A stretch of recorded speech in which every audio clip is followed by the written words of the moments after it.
Soon after Claude Cowork was released, $285 billion in market value vanished overnight. Traders called it the SaaSpocalypse. If AI continues improving at this pace, how much of traditional software gets replaced and how fast?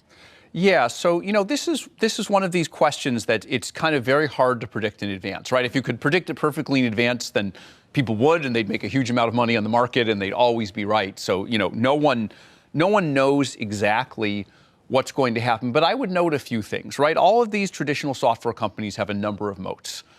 I think what's going to happen is some of these moats are going to go away, but others are going to stay around, right? The ability to quickly write software, I definitely think that's going away, right? If your moat is we wrote this complex software that no one else can write, like, good luck, you're not going to be able to defend that.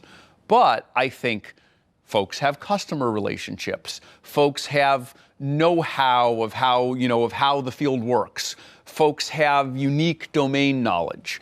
So I think my advice to all of these folks is, obviously, don't be complacent, don't ignore it. Make a list of all your moats and be very aware that some of them are going to go away, while others are going to become relatively more important because they're the limiting factors, and there may also be new moats. And I think those that deftly respond, that lean into the list of moats that are still present, as well as the new ones, will do well. I think those that are complacent, that just delude themselves that what worked in the past will continue to work, they're not going to have a good time. So that is the advice I would give. And I think at the end of the day, I would guess. It depends what you call SaaS and what you don't call SaaS, but I would guess that the software industry gets larger, not smaller, although there will be some big losers. Explain that.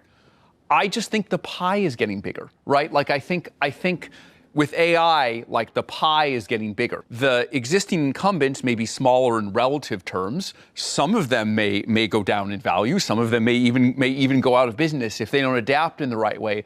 But I think you see this often when growth is really fast, right? If what's possible with AI grows by 10x, it's very easy for an existing incumbent industry to go up by 1.5x, right? Just not as much as the whole big pie is growing. So I think that may happen. That's not to say we won't have some big losers. I think those who don't adapt, who put their heads in the sand, who don't kind of see what's coming, who don't identify the moats they have, they're going to have a really hard time.